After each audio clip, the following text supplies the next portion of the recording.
6:59. TV, la temperatura sigue baja, mi querida Ali, en la ciudad de Quito. Aquí le cuento así rápidamente, 5 grados. 5 grados, imagínense ustedes, hace frío en la capital, a pesar de que estamos realmente con un sol maravilloso, parece, pero a esta hora todavía hace frío. Así que, por favor, salga con una buena chompita de su casa, un pañuelito puede ser, pero al mediodía, eso sí, por favor, el protector solar, porque va a arder el día. Índice UV de 12.13 se proyecta, así que vecinos en la ciudad de Quito, por favor, a cuidar la piel. El tráfico ya comienza a congestionarse. En pantalla usted puede ver, mire, la avenida Occidental ya está congestionada. Claro, mire la diferencia de una hora, Tráfico ¿no? de lunes, ¿ah? Y tráfico de lunes, mire, ya hay zonas rojas en la ciudad y estamos viendo el Trébol, ya está la José María Velasco Ibarra también con harta carga, no como lo usual porque hay muchas vacaciones. La Occidental en los tramos de hacia el sur norte está con mucha carga. Este es el túnel Guayasamín, ahí estamos viendo que no existe mayor inconveniente, pero sí la Simón Bolívar en tramos donde ya hay zonas absolutamente rojas, así que trate más bien de salir con tiempo. Vías alternas para que por favor pueda llegar a tiempo. Ya sabe, hay ciertas zonas en la capital que están congestionadas, como siempre las vías principales y de mayor tránsito vehicular. Así que ahí está la recomendación del día. Sí, señora, así que salgamos. Les contamos que la vía preliminar del Consejo de Participación Ciudadana y Control Social será a través de una reforma parcial a la Constitución. Según la Corte Constitucional, el movimiento ahora es el proponente de la iniciativa que tendrá que recolectar firmas para un referendo.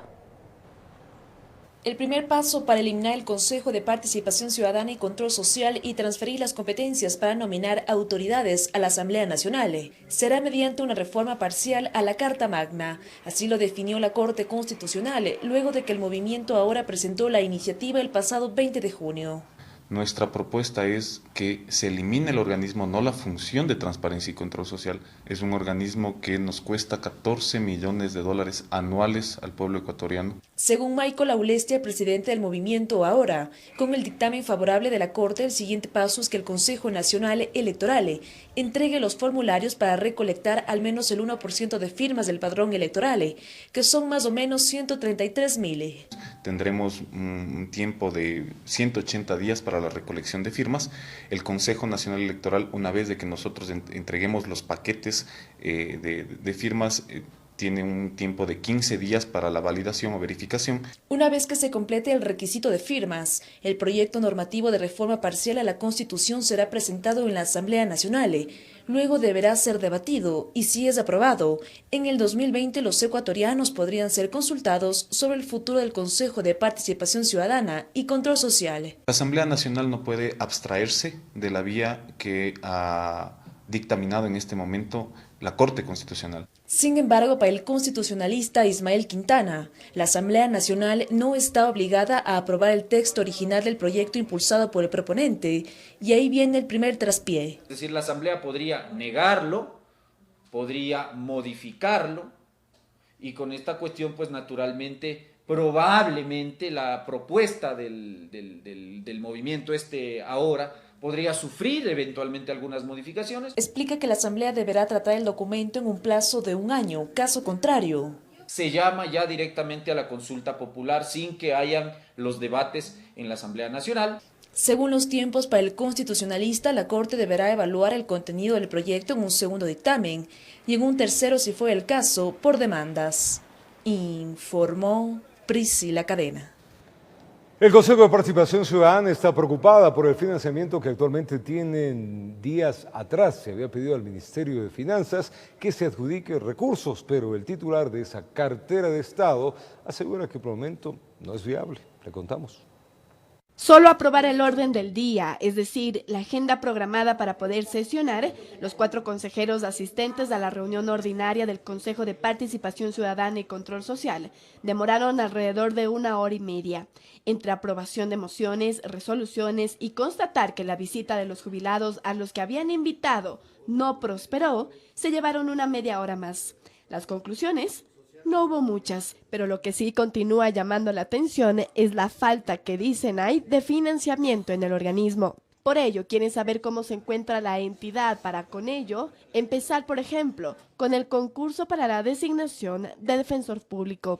Pero para eso necesitamos primero conocer en qué estado está la entidad para poder continuar con el trabajo, sobre todo de algo tan importante como es la designación del defensor público. Los detalles en el tema económico no los tienen, por ello requerían, dijeron, de la presencia del presidente del organismo, José Carlos Tuárez, quien no asistió, pero quien ya se había manifestado días antes al respecto cuando se tuvo que desvincular al menos 100 personas de la entidad, y quien también se refirió en su cuenta de Twitter al pedido de recursos que días atrás se había hecho al Ministerio de Finanzas, el cual fue negado. Tuárez explicaba en su cuenta que el pedido de que Finanzas restituya el presupuesto que retiró al Consejo de Participación no fue para incrementar el personal, sino para poder pagar sueldos a las personas que ya se encontraban laborando. Él estaba contestando a un comunicado que horas antes había emitido el Ministerio de Finanzas. Ahí se detallaba que el Consejo de Participación había pedido supuestamente un incremento de más de 1,86 millones de dólares,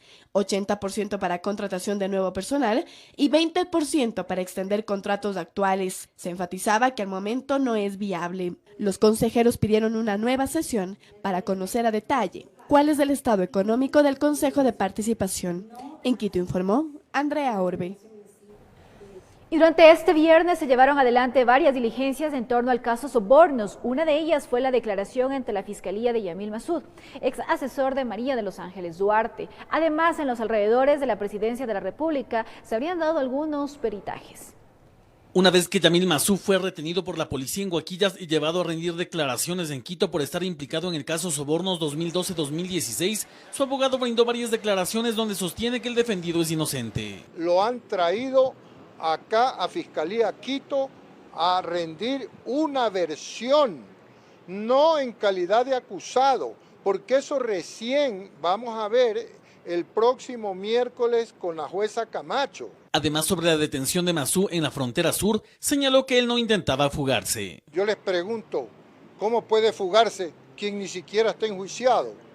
¿Cómo puede fugarse quien no tiene boleta de captura? ¿Cómo puede fugarse quien no tiene prohibición de salida del país? Sobre el mismo caso Soborno se ejecutó pericias de inspección ocular técnica en la entrada a la Presidencia de la República, así como al edificio La Unión ubicado en la calle Benalcázar y que funcionan áreas administrativas del Ejecutivo.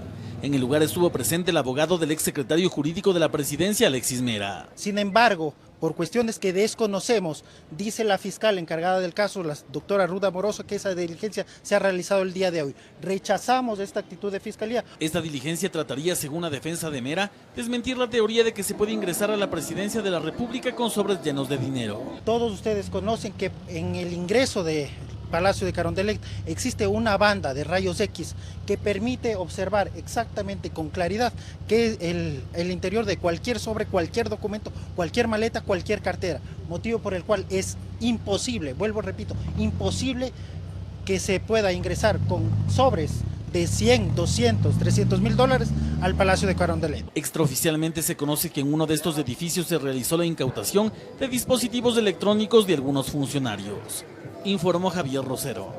Edgar Flores, juez de la Corte Nacional de Justicia, tras justificar el cambio de medidas cautelares en favor de Alexis Mera, no descartó la posibilidad de que sí se le pueda aplicar nuevamente la prisión preventiva. Veamos.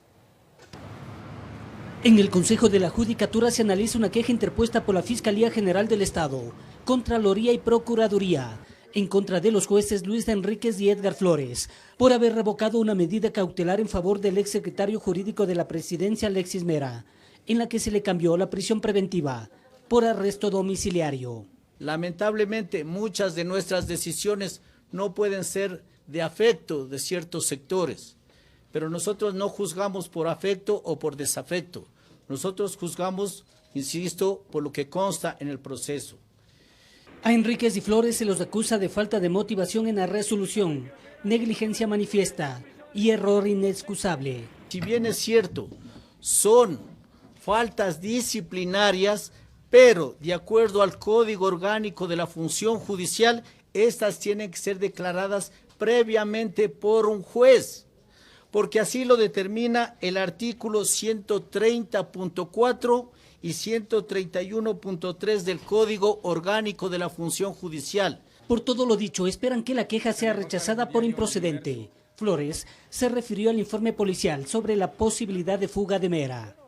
Y nosotros en el auto que revocamos la prisión preventiva, le advertimos al procesado Mera y al abogado diciéndole que cualquier intención que pueda quebrantar esas medidas se procederá de conformidad con la ley. ¿Cuál es el procedimiento de conformidad? Revocarlas y ordenarle la prisión preventiva.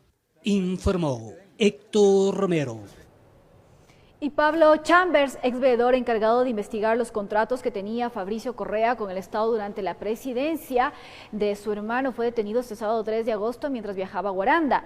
Chambers, junto con su compañero Gerardo Portilla, fueron sentenciados en mayo del 2014 a 1 año de prisión por el delito de testimonio falso, tras un proceso penal iniciado por Rafael Correa y tras negarles varios recursos presentados. La Corte Nacional de Justicia ratificó la sentencia en agosto del 2017. Al momento, Chambers permanece en la unidad de flagrancia en Quito. Su abogado Ramiro Román afirma que su detención es injustificada, pues no han explicado el motivo ni les han entregado documentos que justifiquen la aprehensión. La Fiscalía General del Estado abrió una investigación previa en contra del juez de la Corte Constitucional Ramiro Ávila por supuesto delito de prevaricato. Esto al haber sido el juez ponente en la elaboración del fallo sobre el matrimonio igualitario. El pasado 31 de julio inició el procedimiento. La denuncia fue presentada por el abogado César Benítez Jiménez, que lo acusa de haber patrocinado procesos similares.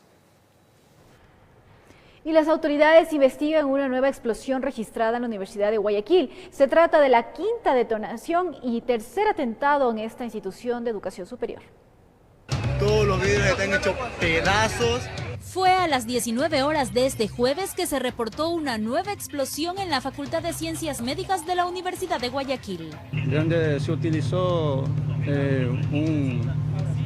un explosivo de alto poder, ¿sí? Por las características físicas que presenta el foramen, con un diámetro de 60 centímetros y una profundidad de 14 centímetros. La unidad investigativa a cargo del caso, conjuntamente con la Fiscalía, determinarán los hechos, circunstancias y los presuntos responsables que cometieron este ilícito. El artefacto explosivo dejó un oramen en la pared.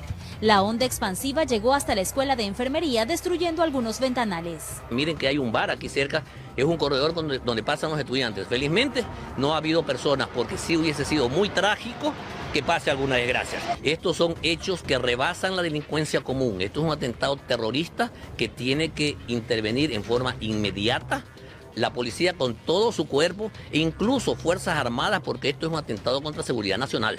Según el reporte de la Universidad de Guayaquil, se trata de la 5ª detonación en este año con 3 atentados terroristas. Y como CIFI en sí, protestamos enérgicamente por estos grupos delictivos enquistados en la universidad que quieren sembrar caos, conmoción y agresión a los estudiantes. Es este grupo que quieren que la corrupción siga. Exigimos a las autoridades, incluyendo la Comisión de Intervención, que vuelve a culpabilizar a los estudiantes, que muestren las instancias de investigación. Estamos seguros que fue ocasionado por personas externas a la Universidad de Guayaquil. Ya, esto no puede ser ocasionado por estudiantes, por trabajadores, porque nosotros nacimos en esta universidad. Ante estos hechos, el 29 de mayo se declaró la emergencia en la Universidad de Guayaquil.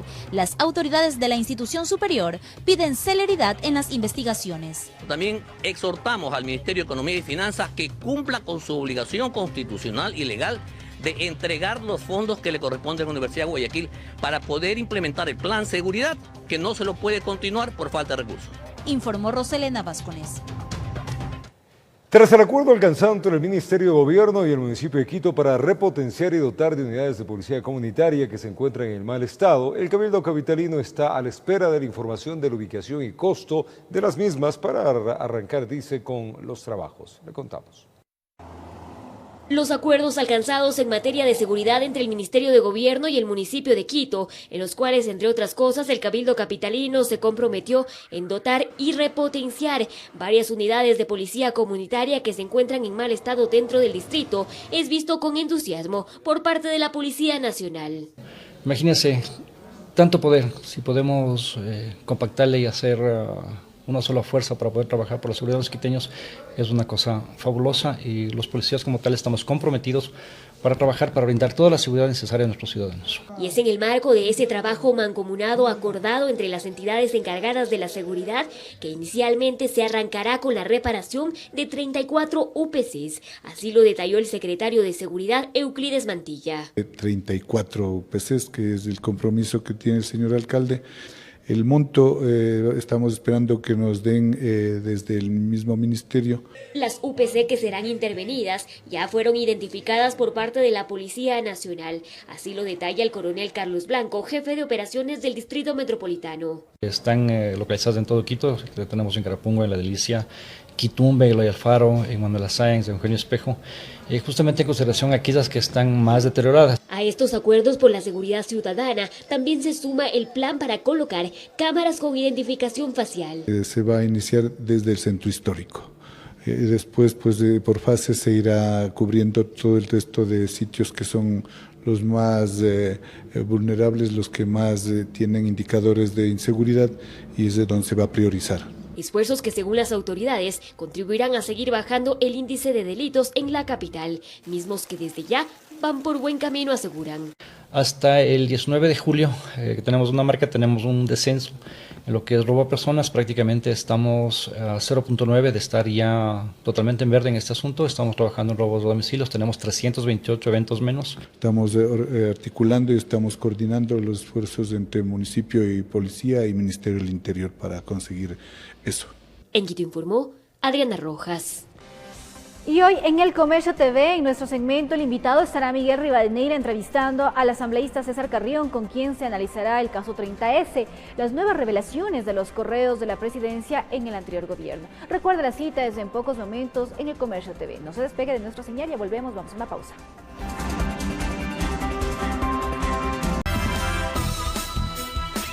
Gracias, queridos amigos, por acompañarnos este día lunes, iniciando la semana. Seguimos contando los hechos acaecidos en las últimas horas. Maestros jubilados ratificaron la huelga de hambre y mencionaron que mientras no se dé solución de pago en efectivo, no declinarán su medida. Veamos. Este fin de semana se cumplieron 13 días en que los maestros jubilados se mantienen en la huelga de hambre en los exteriores de la Asamblea Nacional. Esta medida fue adoptada para exigir que el Estado les pague en efectivo sus compensaciones jubilares. Hemos venido nosotros insistiendo en que el gobierno, a través del ministro de Finanzas, ya entienda de que nosotros reclamamos nuestros derechos, que por verdad, justicia y razón nos asiste. Cristóbal Beltrán, subcoordinador del grupo de huelga de hambre, mencionó que ellos se mantendrán firmes en su posición debido a que el representante del gobierno insistiría en pagarles en bonos. Un juicio público al ministro de Finanzas, que ya está en el proceso. Entonces ellos han venido para acá, han insistido por teléfono para darnos a nosotros propuestas. En una reunión del pasado viernes 2 de agosto, las autoridades de finanzas les habrían buscado varias soluciones para concretar un convenio, mismo que iba a ser entregado el domingo en la tarde, hecho que no sucedió. Establecer ya un acuerdo real, analizando con una disposición de una aprobación de nosotros, los miembros de la huelga de hambre, por unanimidad. Analizaremos esto. Ellos ratifican que toda propuesta debe ser hecha por escrito, pero estas deben tener la forma de pago en efectivo. Las propuestas son efectivamente de que nosotros ya vamos a ser atendidos todos mediante el pago en efectivo, y ya con fechas y ya propuestas hasta el mes de diciembre. Hasta el momento la huelga de hambre se mantiene, a pesar de que varios jubilados han tenido que abandonar la medida debido a un quebranto en su salud. Los que mantenemos acá, estamos alrededor de 22 compañeros y seguimos nosotros aguantando hasta las últimas consecuencias de que se dé solución definitiva a nuestro problema. Informó Patricia Aldaz. Y el abandono de Bahía de Caracas en proyectos de reconstrucción llevó al presidente Lenín Moreno y a sus ministros a cumplir agenda en ese cantón manabita. Aquí anunció la entrega de créditos, la demolición total de estructuras afectadas por el terremoto y la creación de programas de promoción turística en el país. El presidente de la República, Lenín Moreno, sesionó junto a su gabinete ministerial en Bahía de Caracas, en Manabí. Durante la presentación de su programa de promoción turística para el país, reconoció el abandono en temas de reconstrucción que sufre esta ciudad manabita luego del terremoto. ¿Qué pasó con el dinero de la reconstrucción recolectado por el gobierno anterior? Supuestamente para rehacer las ciudades afectadas por terremoto, y Bahía lo fue. Aclaró que 75 millones han sido asignados para obras y otros 21 millones en créditos para emprendimientos del Cantón Sucre, donde dio disposiciones para la demolición total de estructuras afectadas desde el 2016. De ordenar el derrocamiento inmediato de esos edificios a medio destruir, que daban la sensación de una ciudad bombardeada. Además, recalcó que se enviará a la Asamblea las reformas para limitar el tiempo que una persona puede estar insolvente. Están 800.000 compatriotas en todo el país que fueron declarados insolventes y que por esa razón están obligados, se ven obligados a trabajar en la informalidad. Ya en el gabinete ampliado con los ministros de Estados, varios temas fueron tratados. En el ámbito de corrupción se anunció. Me acaba de comentar la ministra del Interior el tema del señor Masullo, no lo conocía yo. Eso responde a una posición del gobierno que es clara y conocida por todo el Ecuador. Nosotros no toleramos la corrupción. Además se cuestionó la distribución Wendy Delgado. El pasado viernes, el Ministerio de Transporte y Obras Públicas entregó al embajador de Seguridad Vial de la ONU el Plan Operativo de Seguridad Vial del Ecuador 2030. Durante el evento, el director de la Agencia Nacional de Tránsito manifestó que las políticas públicas enfocadas en las externalidades incidirán en cumplir con los objetivos planteados. Debido al alto índice de siniestros de tránsito en nuestro país, las autoridades nacionales, bajo el liderazgo del presidente Lenín Moreno Garcés, tomaron medidas emergentes con la participación de entidades públicas, privadas, organizaciones de la sociedad civil, academia, grupos sociales, entre otros actores. Estas medidas fueron enmarcadas bajo la política pública Pacto Nacional por la Seguridad Vial, alineados con los Objetivos de Desarrollo Sostenible 2030. En relación a la seguridad vial, el Ecuador se compromete a fortalecer y continuar con el trabajo realizado en materia de educación y conciencia vial, que contribuya a la creación de una política pública y a la participación de todos los actores. Y representantes de la Defensoría del Pueblo presentaron una acción de protección en contra del alcalde de Quito, Jorge Yunda, y el Consejo Metropolitano por una supuesta violación del principio de paridad en la elección de la vicealcaldía de la ciudad.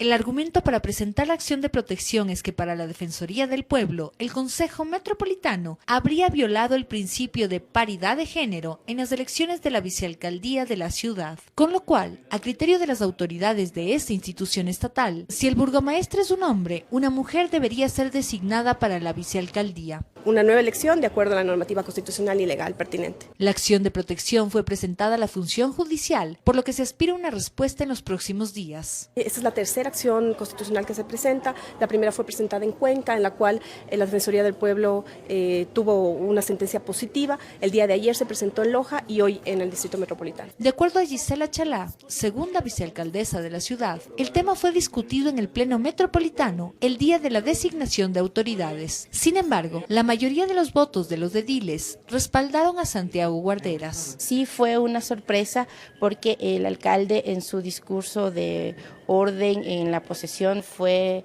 muy categórico y dijo lo importante que será vincular a las mujeres a este proceso, que las mujeres siempre tendrán el papel que se debía tener y en la designación era como un poco contradictoria esta situación. Por lo que solicitamos una entrevista con el actual vicealcalde, la cual esperamos pronto nos sea concedida, informó Sofía Vintimilla. La Asociación Latinoamericana de Distribuidores Automotrices aplaudió la adhesión de Ecuador a la Alianza del Pacífico. Sin embargo, en otros sectores empresariales hay preocupación por lo que eso implica para la industria nacional. Le contamos.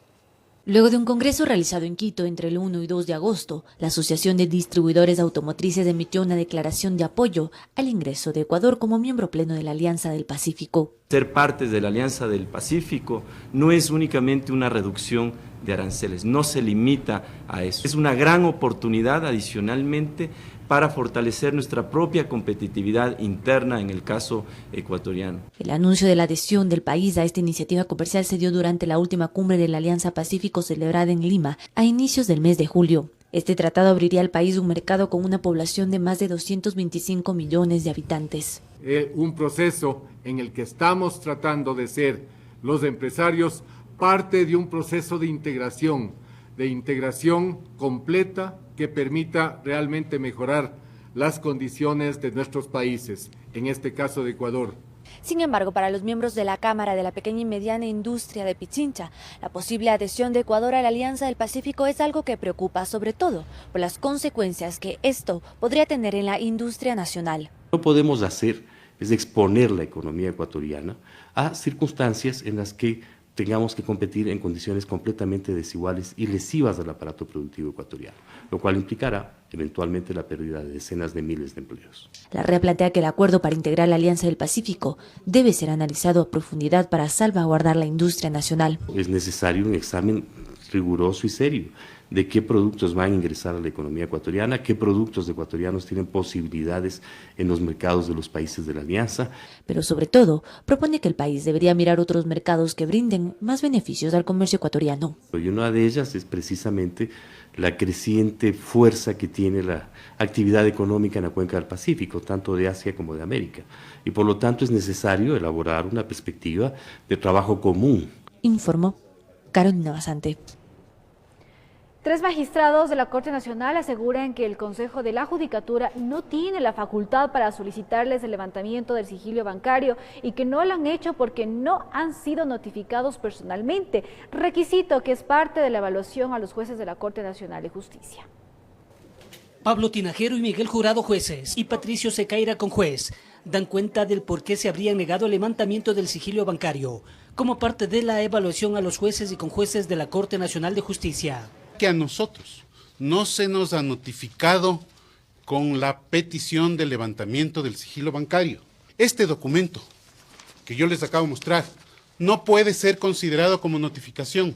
Está dirigido a la señora presidenta de la Corte, Paulina Aguirre, no a los jueces.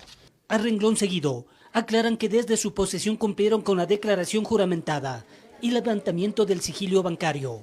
Aquí esta autorización a la entidad encargada de mantener, conservar, revisar y auditar, que se llama Contraloría, está vigente, que nosotros no la hemos retirado porque todavía ostentamos la calidad de magistrados de Corte Nacional. Pero ese levantamiento se hace al órgano Contralor, a la Contraloría General del Estado. El Consejo de la Judicatura no tiene competencia para controlar o hacer o receptar información sobre el levantamiento del sigilo bancario. Sin embargo, se muestran dispuestos nuevamente al levantamiento del sigilo bancario, pero ponen condiciones. Que esto se haga extensivo a los señores miembros del Consejo de Judicatura y además se haga extensivo a los señores miembros de la Comisión de Expertos y de la Comisión de Evaluadores. Iván Granda, del Comité de Apoyo de Evaluación, aduce que los magistrados de Corte Nacional están confundiendo los roles. Los evaluados son ellos quienes tienen que responderle al Consejo de la Judicatura o a cualquier otro órgano de control, son ellos. No estamos nosotros siendo evaluados, los del Comité de Evaluación, ni tampoco se está evaluando el desempeño del Consejo de la Judicatura. Informó Héctor Romero.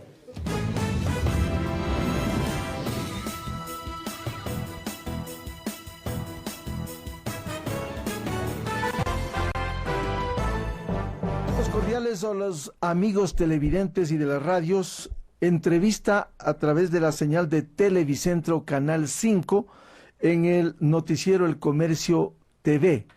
Queremos iniciar el diálogo con el coronel César Carrión. Muchos recordarán, director del Hospital de la Policía Nacional en la época nefasta de Rafael Correa, y se produjo el 30S. Coronel César Carrión, bienvenido.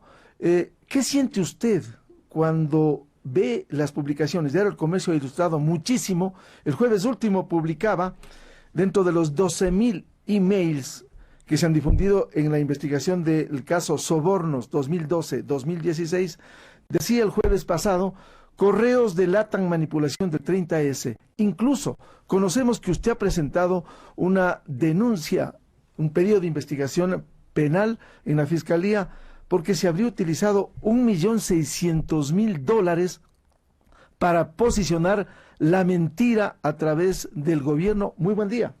Buenos días, Miguel. Buenos días a los que sintonizan Radio Quito en este importante programa. En efecto, al conocer varias noticias respecto a esta investigación de Arroz Verde, sobornos 2012-2016, se va evidenciando cada vez más que la manipulación del 30 de septiembre, como lo había dicho hace muchos años, desde el 2010, por parte del expresidente de la República, hace ver cómo se montó todo un escenario desde el poder, desde la propia presidencia, para posicionar la tesis que él quería, el exmandatario: el intento de magnicidio, el intento de secuestro y el intento de golpe de Estado.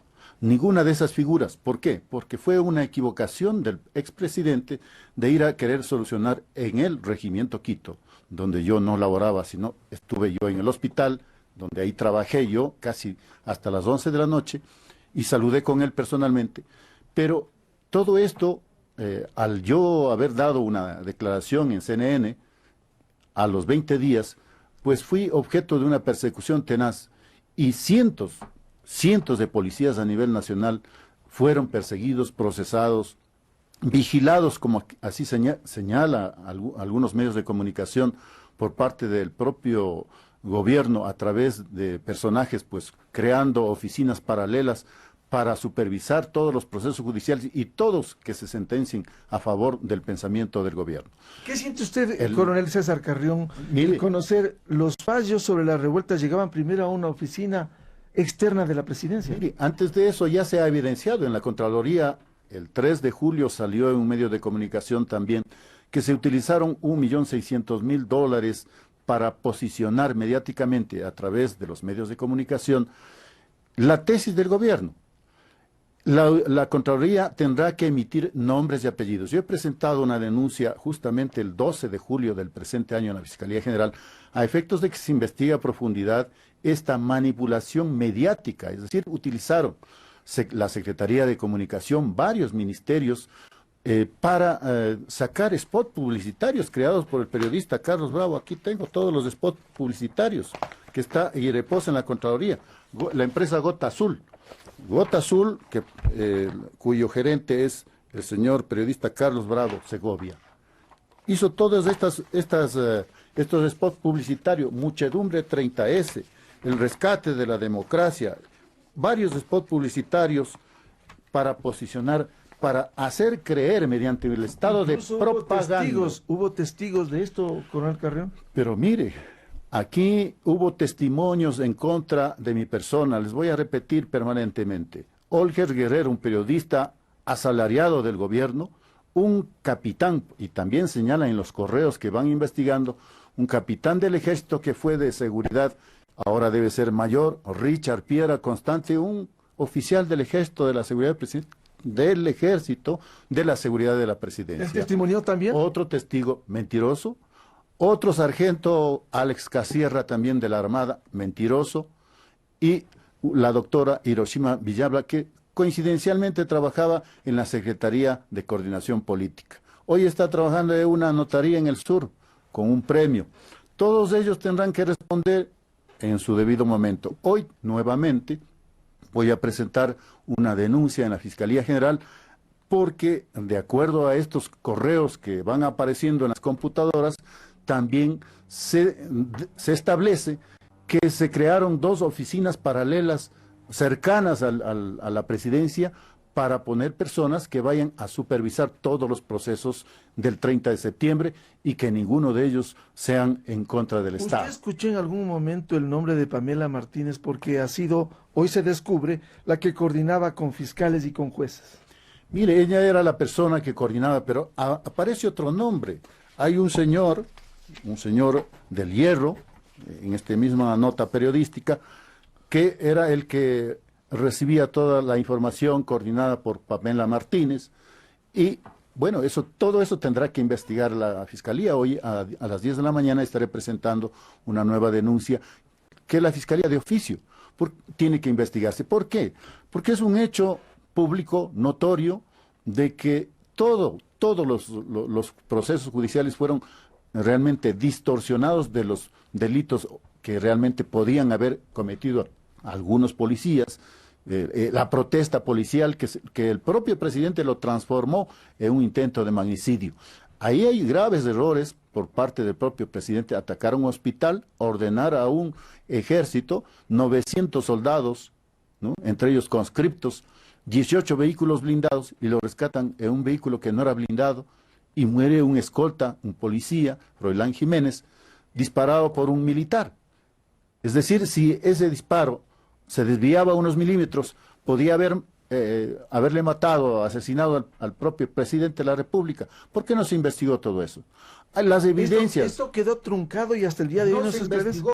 Muchos escenarios no se investigaron. Por ejemplo, los proyectiles impactados en la fachada del hospital, hasta ahora se encuentran las evidencias. Si escarbamos, levantamos un poco, raspando nada más las paredes, existen los proyectiles, el direccionamiento de los proyectiles, el tipo de arma, el tipo de munición, están impactadas en la fachada del hospital. Todo eso, coronel Carrión, no se investigó debidamente, porque dentro de la Comisión de la Verdad se habla de cerca de 500 operadores de justicia, fiscales y jueces que están involucrados en todo esto. Mire, la Comisión de Mesa por la Justicia y la Verdad, Perseguidos Nunca Más, ha evidenciado de que más de 425 jueces y fiscales se involucraron en este cumplimiento, diría yo, entre comillas, de la orden presidencial, de que ninguno de los que participaron en la protesta deberían haber salido libres. Mire, hace poco Marcelo Bonifaz, un cabo segundo de policía, le acusaron a 12 años por intento de magnicidio, cuando ni siquiera estuvo en el lugar y ya cumplió la media pena. Es decir, salió en prelibertad.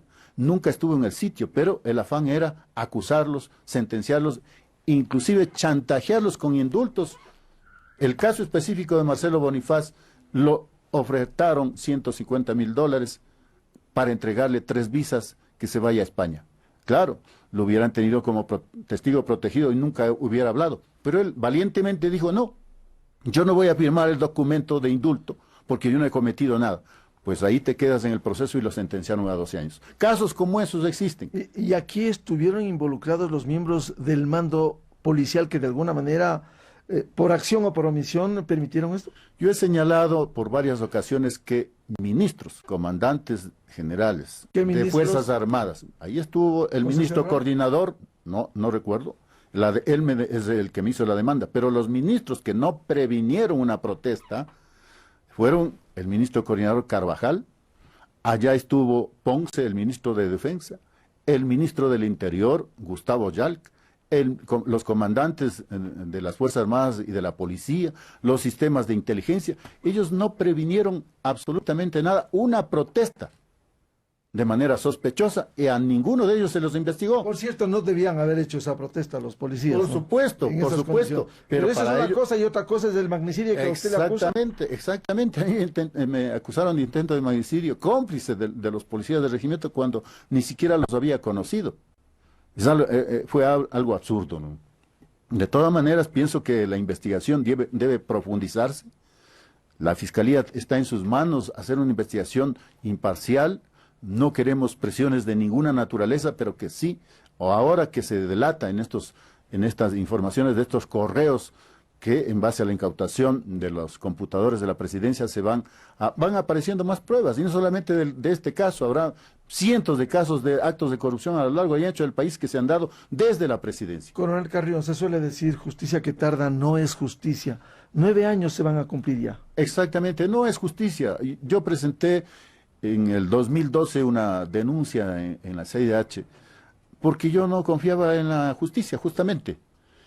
Hoy vemos que Diana Salazar tiene una batalla durísima frente a todas aquellas autoridades que antes, algunos de ellos eran fiscales, hoy son jueces, magistrados jueces como Luis Enríquez, por ejemplo, le doy con nombres y apellidos. que me acusó. ¿El que está involucrado en la salida de Alexis Mera? Exactamente. ¿Ya tiene antecedentes? Ahí están los antecedentes. Uno de ellos es el que me acusó de forma infame. Él tendrá que responder ante la Fiscalía, ante los organismos de derechos humanos internacionales, porque esto no puede quedarse así. Hay que transparentar todo este encubrimiento de la supuesta, de los supuestos delitos que puso el gobierno anterior. Esto se tiene que aclarar. La Fiscalía tiene un gran reto y que debe cumplir de manera transparente, de manera ágil, de manera acelerada todos estos reclamos que tiene la ciudadanía. Pero con los mismos operadores de justicia se podrá hacer, si no se limpia antes, tanto en la Fiscalía cuanto en la justicia. La justicia todavía camina de forma muy lenta.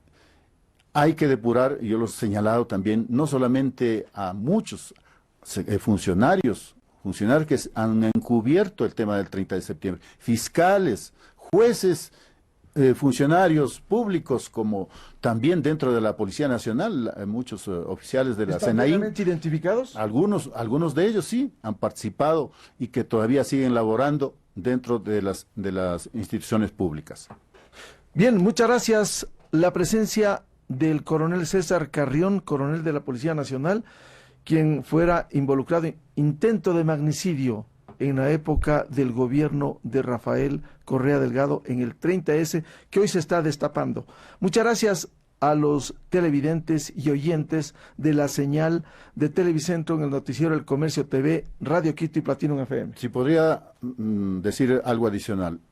El año pasado yo presenté otro acto más grande del caso Odebrecht, más grande que lo que estamos viendo Arroz Verde. El año pasado presenté una denuncia en la Fiscalía General sobre el decreto 1073. Todos deben recordar este decreto. El decreto es el reglamento a la aplicación de la ley de corresponsabilidad y solidaridad para la reconstrucción de Manabí y Esmeraldas.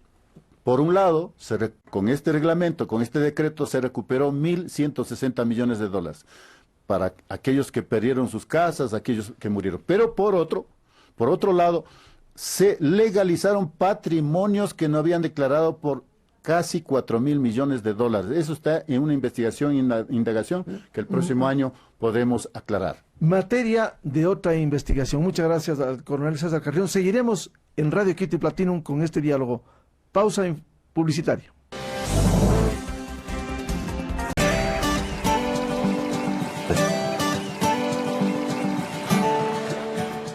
El Cantón Pasaje es un destino turístico donde la naturaleza se conecta con sus habitantes y visitantes. Acompáñenos a conocer más de este lugar de nuestro país. El Cantón Pasaje en la provincia de El Oro, ubicado en la región costa del país, es un paraíso que invita a visitantes de todas partes a recorrer sus rincones. Inmensas plantaciones de banano y cacao, paisajes colgados en las nubes, donde la aventura en los ríos y cascadas se mezcla con la historia milenaria de gente pujante y amable. Poder disfrutar de su extensa naturaleza mientras recorre por las corrientes de sus ríos lo convierte en un destino digno de visitar. Nos encontramos a orillas del río Jubones, una cuenca hidrográfica muy importante de la provincia del Oro, en el Cantón Pasaje. Es un río muy hermoso, tiene unos niveles ideales para la práctica del kayak y rafting. Y es que el ecoturismo se ha convertido en la fuerza económica de sus habitantes, quienes ofrecen una variada lista de actividades recreativas y deportivas para los turistas. Estamos emprendiendo lo que es el turismo comunitario de aventura, ya que poseemos recursos naturales muy hermosos, como balnearios de agua dulce, aguas termales, tenemos una cascada, y nosotros no estamos haciendo daño a la naturaleza, más vale la estamos conservando. El caldo de tubo, conocido también como caldo de salchicha o de manguera, es un plato apetecido por todos. Y es que su sabor hace que los que prueben esta comida siempre regresen por más. Primerito es lo que se pone a hervir el agua. Siempre tenemos costumbre de preparar bastante porque como se vende tiene bastante acogida el caldito de tubo. Se pone la cabeza de chancho bien lavadita, se pone la asadura. El Cantón Pasaje, sus atractivos turísticos y gastronomía, pero sobre todo la amabilidad de su gente los esperan. Con la realización de Marco Ruiz, informó Sara Naranjo.